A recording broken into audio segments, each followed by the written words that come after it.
బాబాయ్ కొత్త ఫ్యానా బిగిద్దాంలే. బాబాయ్ సిల్కా పొడిస్తలేవే. బాబాయ్ కాషాయం బట్లగా తెప్పిస్తాను. బాబాయ్ పెళ్లి చెయ్యమని మాత్రం అడక్కు, చంపుతా. ప్లీజ్ బాబాయ్. చెయ్ నోర్మై. సిగ్గు లేకపోతే సరి. వయసులో ఉన్నప్పుడు తెచ్చిన సంబంధాలన్నింటికి వంకలు వెతికి ఇప్పుడు అడుక్కుంటాను చూడు గాడిద.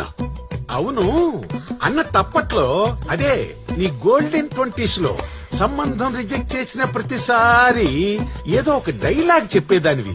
ఏంటది? బాబాయ్ గుర్తుకు రావటం లేదు, చెప్పి తగలడు. See mister Baddam Balraj, I'm so choosy. నాకు బిర్యానీ తినాలనిపిస్తే బిర్యానీ తింటా, పప్పన్నం చచ్చినా తిన్నా. ఇప్పుడే పెరగన్నం తినటానికి కూడా సిద్ధమైపోయావు. మొఖం చూడు మొఖం.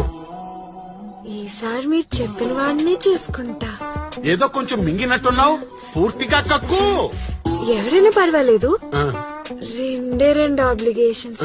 ఒకటి పొట్ట, 2 పట్ట. వేండా చెయ్ నోర్మై. యేసుక్రీస్తు పుట్టడానికి ముందు పుట్టావు. అప్లికేషన్స్ అట అప్లికేషన్స్. సిగ్గు లేకపోతే సరి. నేను ఇంట్లో పెట్టి కూర్చుంటే దానికి కూడా పెళ్లి చేయలేం. ఇక నువ్వు ఆశ వదిలేసుకో. కాస్తో నేను కావాలా? సాయంత్రం 5 వచ్చి కలుస్తాడు.